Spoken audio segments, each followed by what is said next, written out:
Howdy! I am Facebook gaming streamer Guns N' Broses. I've been playing the game since it came out a couple years ago. I'm an average, below average, let's just say amateur level Apex player. You can check out my stats here. More people than ever are starting to play Apex. For those of you that are late to the party, or maybe those of you that just weren't aware, here are a few quick tips on just some common gameplay items that can help improve your overall gaming experience with Apex. Tip number one of the most common ways that you can warm up in Apex before actually jumping into a match is actually just to go over to firing range. Within the firing range, you can turn on the AI bots themselves, so as opposed to just shooting them while they're standing still, you can actually enable them to have some AI movements, attack you, move around, and basically kind of mimic what it would be like to get into a gunfight with an enemy. They're going to be a little less aggressive than an actual match. Again, it's just sort of pre-programmed AI bots that are out there to kind of fight. The way that you turn them on is that you go over to the third bay that exists within the training ground opening area.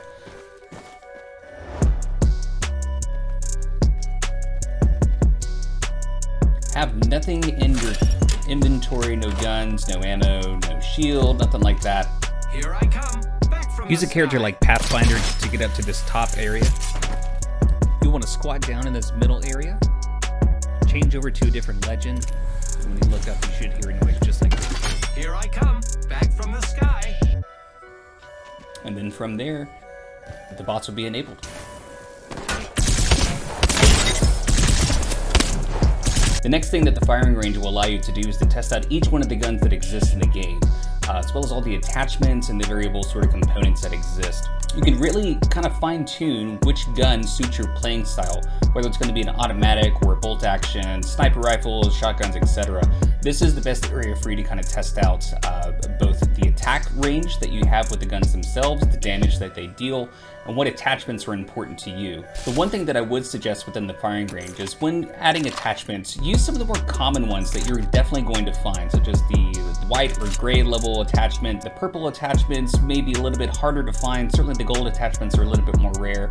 So maybe experiment with some of the more common ones so that you can be prepared on how to use those, as those are going to be the ones that you're going to find the most. Another useful tip within the firing range is to actually spar with your friends. So if you queue into the same lobby and go into the firing range, what you can actually do is, but more or less, just spar with your friends. Once you're both comfortable with your gun loadout and your shield loadout, go over to your options menu and toggle friendly fire mode. This will give you probably the most realistic idea of what a practice or warm-up session would be. And once again, experiment with different guns, use different attachments. Certainly gives you the opportunity to find which guns and attachments work best for you. Tip number 2, learn the legends and their abilities. Apex at its core is a gunfighting game, but legends have abilities. And the sooner that you learn each one of those abilities, both in how you can perform as well as how your enemies will attack you, will just overall help you learn all the different factors that exist within the game itself. Whether you try playing through the game with all the different legends to kind of learn how they're going to perform and how to best use them, or if you go over to the firing range and actually just use each one of them to kind of understand how they move, what abilities they have, and etc. Even just looking at the main menu as you toggle over each one of the characters, you can see what their various abilities are, but ultimately it would be beneficial if you knew exactly what you're heading into when you see different characters in the map. Certainly if you play with friends, you can understand which legends may work better together, depending on your playstyle and any friends that you may play with online. Tip number 3, one of my favorite things to use in the game is the quick ping system that exists. This is a really easy way that you can quickly let your teammates know exactly what your next move is going to be. If you hold on to the right bumper or on mouse and keyboard, I don't know what your options are. But opening up your quick ping system, you can go through each one of these and kind of understand what the purpose of its communication style are. But the quick ones for me are going down, indicating, hey, going over here, just to let your teammates know that's where you're going to land, that's where you're going to be dropping, that's where you're going to be searching for loot or overall just trying to kill some people. Another one that is useful is to let somebody know that, hey, somebody's been over there so that they can understand that they need to be cautious. You can also just indicate with a quick tap that you're going to go over this way or that you'd like to go over that way. Maybe your teammates can understand to say, yep, hey, I'm going to go that way too. Or if you double tap on it, you can indicate, hey, there's an enemy over there, let's figure this out. Tip number 4, don't land on the exact loot box that your teammate is going to be dropping on. Just don't. There's other loot. Tip number 5, expect failure. You're not going to win every game. You're not going to kill every person on the map. Keep it chill. It's a game. Tip number 6.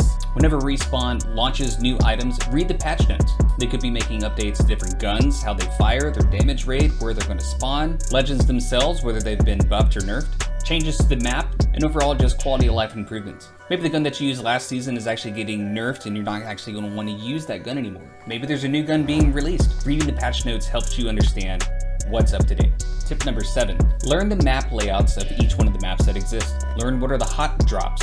So that would be the blue beacon and peeking out of one of the particular areas on the map itself. Which zones are known for high tier loot?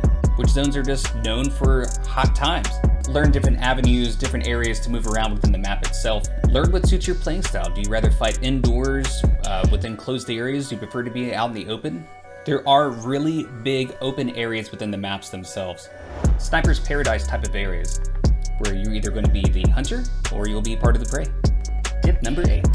Learn to be a Jumpmaster. Don't always just pass the butt because you don't know where to go or don't know how to get there easily. You can typically go as low as about 132 before jumping back up. This will give you kind of a good boost of reference, but also won't help you lose altitude. Tip number 9. Experiment with different controller settings. Figure out what sensitivity works best for you. Maybe you need to change up the button layout altogether. Either way, change some of the settings to figure out if anything works better or worse for you.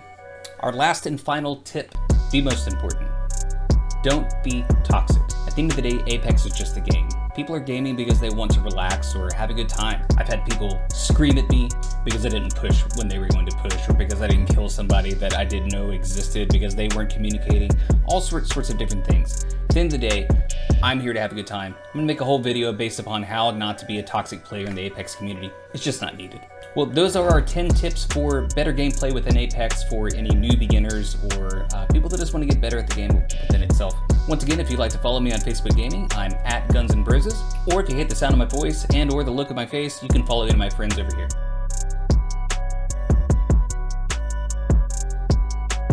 Thanks for tuning in. Bye.